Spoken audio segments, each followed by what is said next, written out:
Welcome to The Link. I'm Brandon Johnson with VoigtJohnson Real Estate, and today I'm joined with Ryan Voeller of Adventure Coffee MN. Ryan, thanks for stopping by. Yeah, thanks for having me, guys. It feels like a early August day, and it's the first week of November. It's going to be 70 degrees. But we're talking coffee today.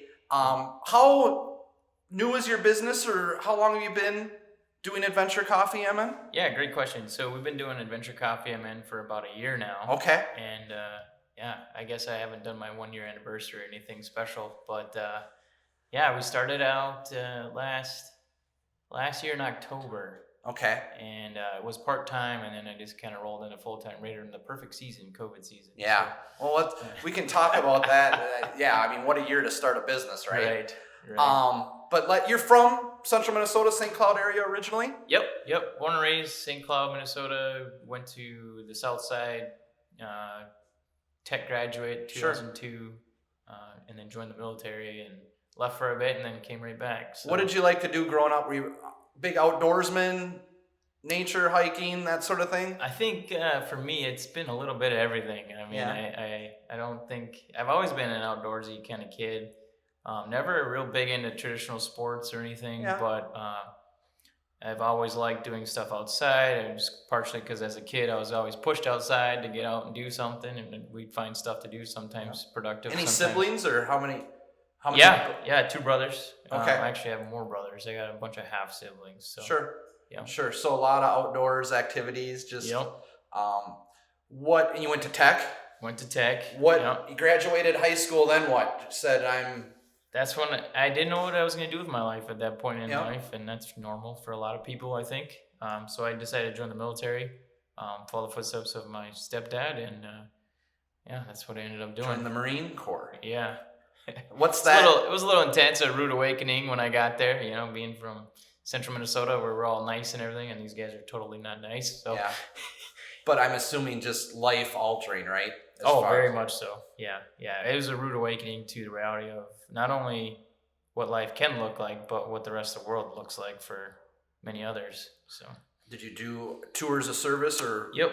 Where did you? First of all, thank you for your service. Yeah. Where were you stationed, or what? How many tours of service, or where did that take you? Yeah, it took me to Fallujah, Iraq in 2004. We actually got a lot of fame from that event. Fallujah back in the early 2000s was pretty hot spot. That was serious. Yeah.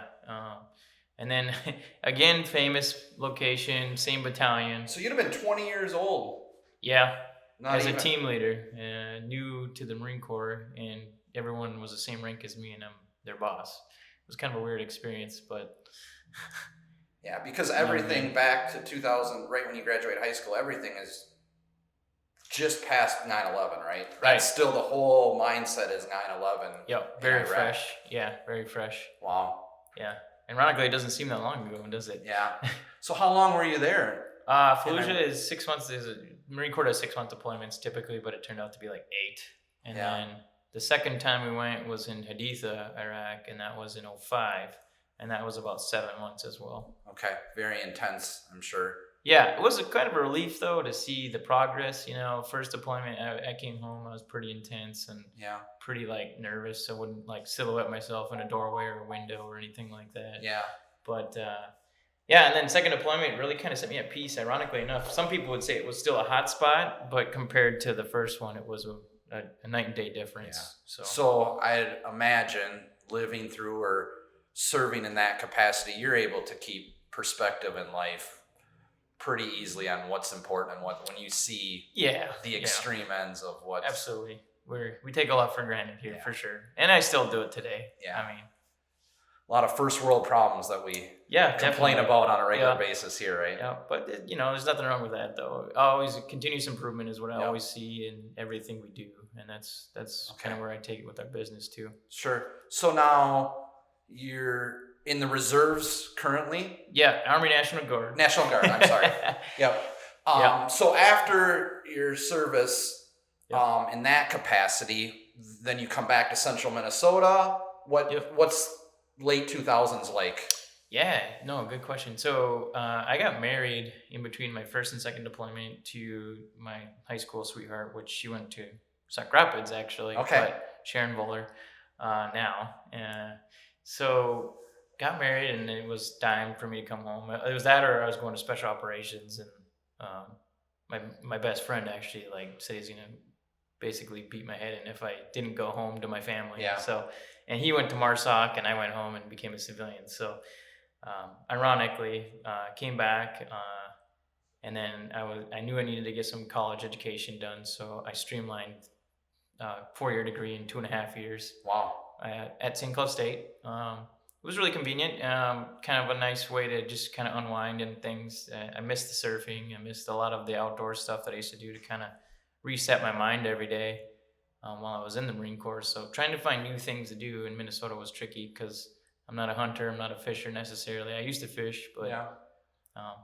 I'm more of a adrenaline rush sporty kind of guy. So What kind of, when you say adrenaline rush, like skydiving? I'd love to do that, but I haven't done it yet. Yeah. But that's on the list of things to do. But no, yeah, I do a lot of rock climbing, ice climbing, mountaineering.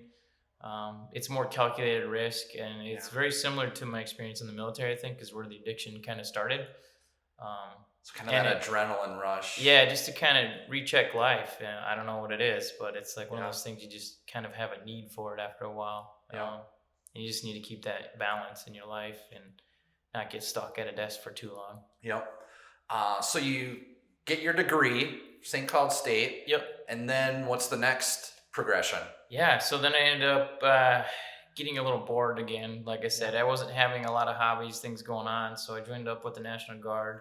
That was a huge adjustment going from active duty Marines, and the expectation was much different in the Guard. But I will say that the Guard does have a lot of folks like me that did the same thing. So it's kind of like this old active duty kind of retirement home for us active duty guys. So it's been good. Overall, the op tempo has gotten a little out of control, I think, over the years. They have a lot of active duty missions they're doing, meaning the deployment cycle is like an active duty rotation. Okay. And we're actually looking potentially at another deployment here at where I'm at right now. So okay, that part can be a little frustrating. Yep. And so where does that put us, like early 2012, 2013 range? Yeah. So I commissioned through an accelerated program. Yep. And basically was a lieutenant. Got back from that schooling. Started out at Capital One, like a lot of people do. Okay. What did you do there? I started out on the fraud prevention team. From there, I moved around up into fraud investigations, and then I became a team lead of the investigations team. Sure. And then I switched banks, went to another bank, found out that it wasn't the right environment for me. Yep. And decided, I've always wanted to start my own business. I never knew what it would be in. Yep. Ideally, it would be like taking people on trips and drinking good coffee while we do crazy stuff together. But so have you always been a coffee connoisseur, for lack of a better phrase? Actually, right before I deployed and right before I signed up for the Marines, I did work at a coffee shop.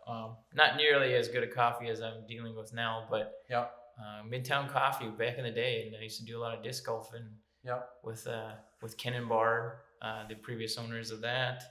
And then left, came back.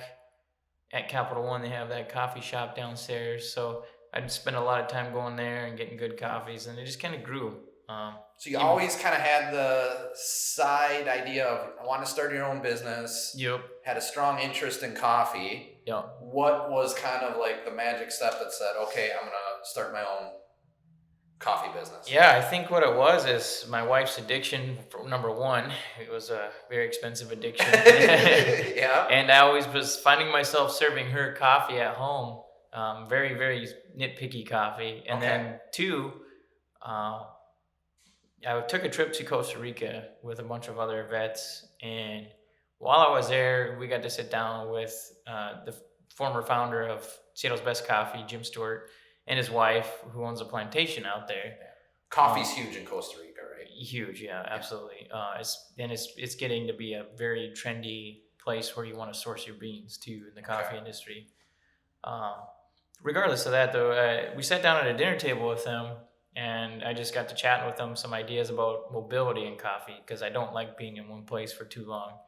and being static. Sorry to interrupt. How were you able to get that connection or meeting? How I was able to sit down with them? Yeah, it seems like a pretty, Yeah. How did that?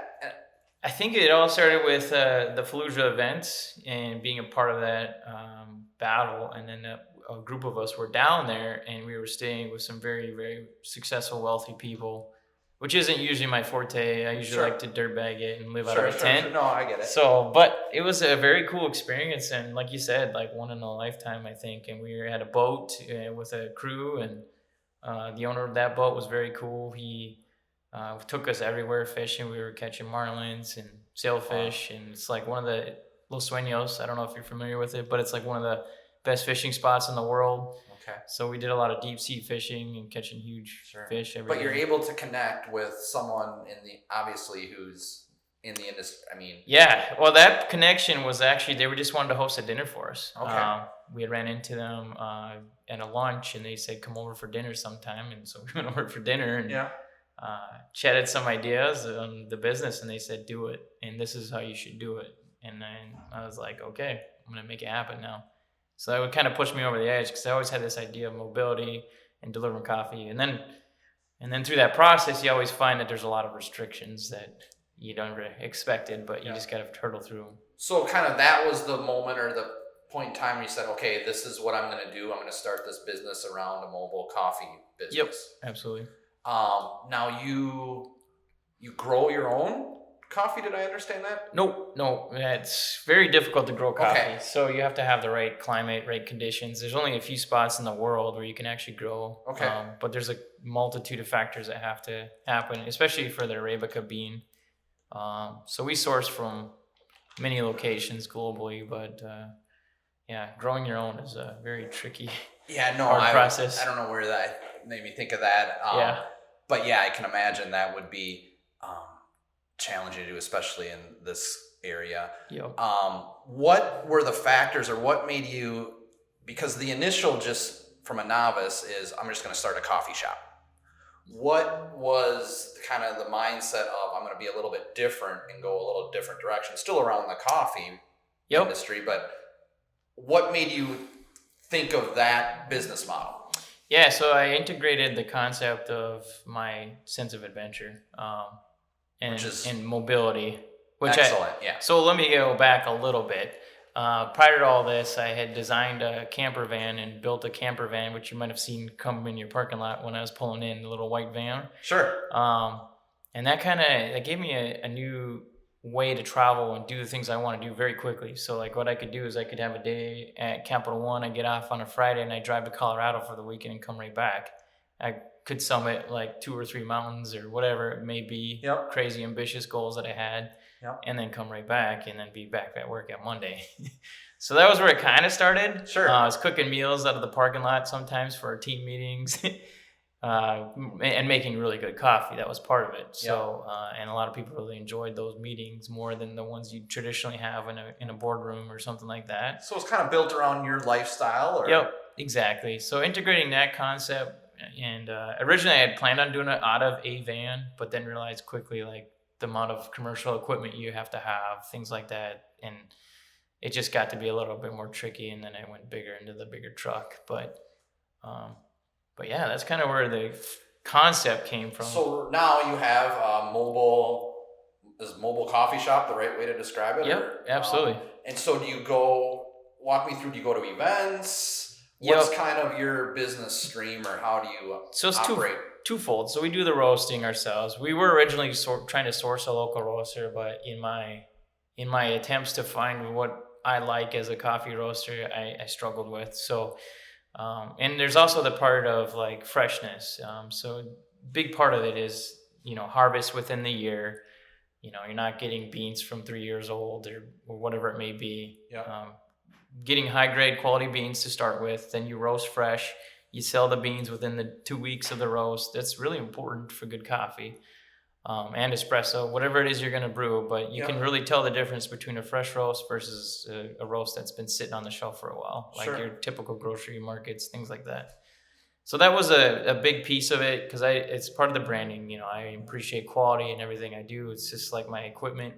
I'm not going to go climb on some cheap gear when it depends on my life and so on and so forth. So I integrated that in the coffee is high quality coffee, best prices I can get it, and mobility so that I can take it where I want to go and get those people that I can relate with.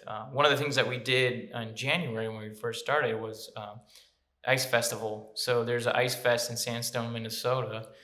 And what we did is we called the organizers of Ice Fest, and basically what it is, it's ice climbing up a wall. Okay. So you have a vertical wall, you have ice tools, and you have these crampons on your feet, and you kick into this ice, and it's basically like rock climbing on ice. Sure. Different ways, different methods of doing that, but and I've been there before, and I used to brew coffee for everybody when I was there at the last Ice Fest. So this time I was bringing the truck, and it was a hit. Everybody loved it, and that's kind of what our crowd and our people that we wanted to target was exactly that. My original intent was like go around the world and just drive this truck around, but then you get into the red tape of all the Department of Health requirements, things like that, and it gets a lot trickier. So now we're kind of Minnesota based only, but. So what's your typical week look like as far as operational for business? Are you at different locations like where other food trucks would be? Are you at, and we initially touched on this with COVID, the lack of just events in general. Yeah. But what does your weekly day-to-day business look like as far as where you're at? Yeah, so you brought up COVID, so that changed everything, right? So, and we all have to be flexible, and that's one thing that, the military teaches a lot of folks is, flexibility and always adapting and overcoming your situation. So, yeah, when we found out about the shutdown and all those things, it was a pretty hard hit to everyone. And initially my thoughts were like, well, there's all these great things that I could be doing and I want to get involved, and I'm sitting here with twiddling my thumbs waiting for events. So we decided to go to the hospital and just kind of show some appreciation to the nurses and the staff there. Yeah. Especially considering early on everyone was scared. I mean, we were all really worried, and nobody really knew a lot yet, and I wanted to really. I know a lot of the nurses and the medical personnel were really getting pushed pretty hard. Yep. And lack of PPE, things like that. So there's a lot of fear, and I just wanted to bring some normalcy back to their lives because I know they were hit pretty hard with that initial impact of fear and scared for their own families at home, things like that. So we decided to basically just bring the truck outside of the hospital and start serving beverages. And then the community kind of said, hey, we want this to continue. Let us donate some money towards this. Well, I'm not a charity. Right. So it's not exactly a donation, but you definitely can. But the support was there. The support was definitely there. People wanted to be involved, and they knew they couldn't be involved directly, but they wanted to have some kind of involvement with showing their appreciation as well. So a lot of the community stepped up and bought all their coffee for them. Wow. And it allowed us to continue, and we kept giving away coffee too, but we wouldn't have been able to do it without the support of the community for sure, especially as long as we went. And that was an awesome thing. And then, of course, then you had the civil unrest down to the cities.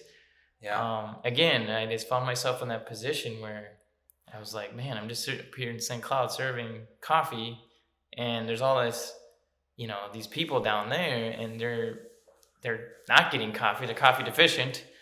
Yeah. So National Guard and those folks I reached out to and just said, hey, can I come down and bring you guys coffee? And again, opened it up to the community, and it just flooded with support. Well, I think the lesson to me, what I'm hearing is, and I think you touched on it initially, is your military background teaching flexibility is most people starting a business, especially brand new in a business, COVID hits, and it's just like, and you can it could paralyze you, right? Right. Or you can have the mentality of, I gotta search for the opportunity.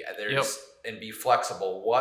There's always opportunity in some capacity, right? You just gotta have the mindset to look for that. And going to as a support system to the medical professionals, there's always opportunity. Just don't allow the current situation to cripple you, correct? Absolutely, yeah. And it's easy to find yourself in that situation of just feeling bad for yourself and mopey and in anything, like especially in outdoors. It teaches you a lot of resiliency, and you got to get creative sometimes. Yeah. I'm a big believer that situations don't dictate where you are in life, your choices do, and to always be conscious of what choices, no matter, and that doesn't take away from Right. the true factor of, in this case, COVID. It's very real, Right. but your choices determine your destiny, right? Absolutely. Having a strong attitude and a goal-driven attitude, even in times of, of fear and what may seem like there's no end in sight, you got to keep that light at the end of the tunnel shining. Yep. And only you can keep doing that. And that's the reality of it. You brought up a great point. I mean, obviously COVID restrictions, you can't change the restrictions, but you can get creative and work around those restrictions and find ways and methods to keep going. Yeah, and from a business perspective, and I'm not trying to come off as opportunistic by any means, but when there's, and again, I just believe whenever there's disruption in any way of life, it just creates, to me, a greater opportunity for growth. And Absolutely.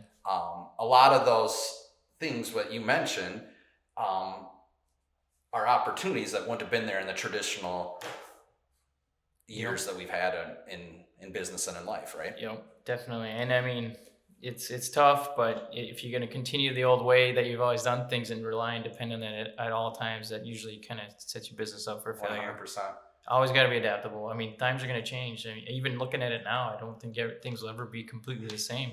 No. So I think you hit it nail on the head. Is we always got to be flexible and never get comfortable in your situation. Complacency. Yep, absolutely. It's in any manner of life, whether it's business, I'm sure from a military, complacency is a killer. Yeah, and that's one of the biggest things they taught in the military is that those terms that you use, complacency kills.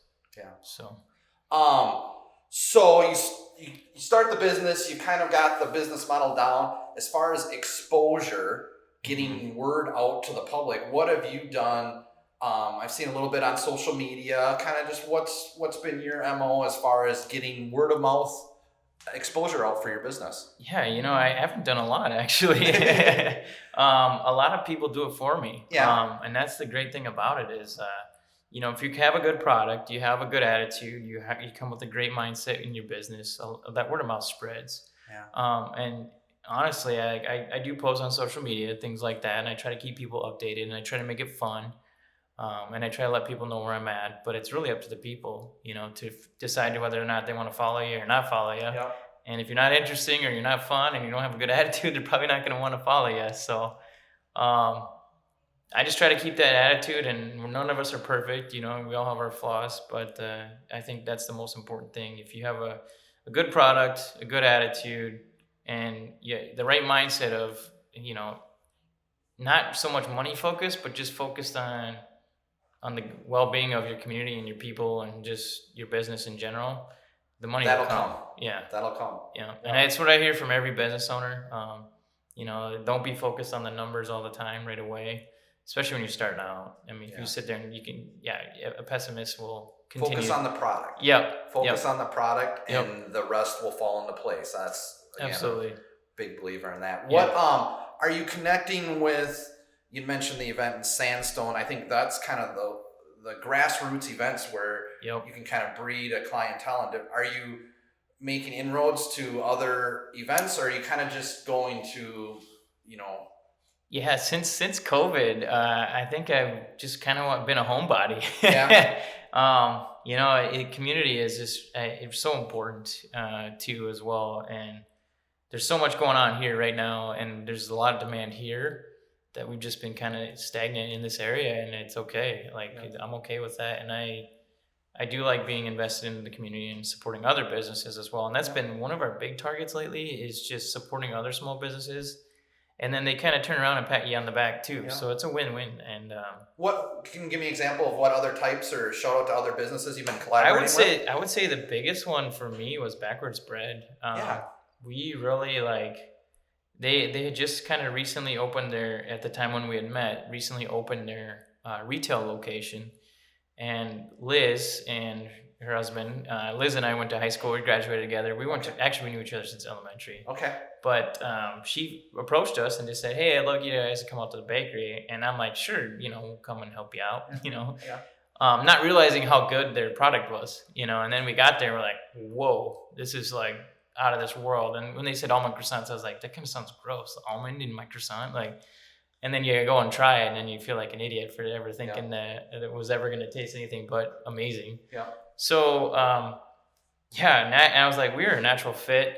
Let's just keep coming here on Saturdays for a while this summer and keep promoting each other. And I think it's a good collaboration, and it turned out to be quite the place to go for a lot of folks that were stuck at home, and they kind of, travel's restricted. So then you get this Italian experience or this French experience of good espresso drinks, authentic drinks you can get in Italy, plus authentic pastries that you get overseas in Europe. Yep. And you don't have to travel for it, and it kind of was like a way for people to get away from the current reality of and the thought of like COVID and hanging over their head and get a taste of like some European foods. Yeah. So I really like that collaboration in particular, but there's been several others. And even with competitors, like, I won't say it right now, but there's a couple competitors I'm like promoting them as well. And I'm like, I think it's a win-win for everyone if the competitor's good and they're a good product and they're good people, promote them. Don't be afraid of your competition. Yeah. Like there's room for everybody. And as long as they're doing... That's a refreshing take.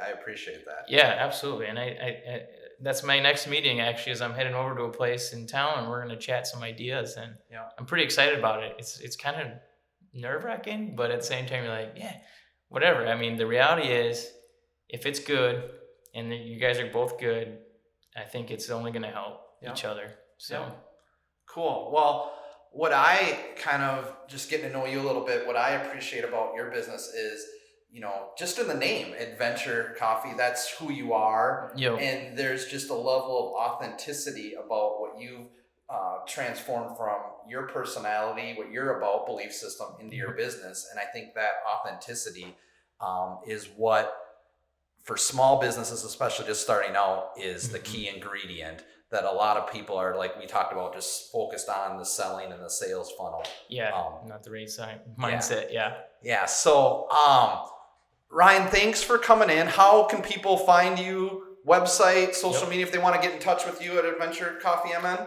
Yeah, Adventure, you just Google search Adventure Coffee MN, might be the easiest. That's what everybody does. Otherwise, we do have a Facebook and an Instagram. Yep. And then, we post our schedule. If you're trying to find us, that's probably the hardest part about it, is being mobile, is people trying to find you. So we post our schedule every Sunday for the coffee truck and where you can find us. And then, always can order beans too if you like your coffee black and strong. Awesome. Well, Ryan, thank you again for your service. Thanks for coming in and talking to us about your business. Much appreciated, guys.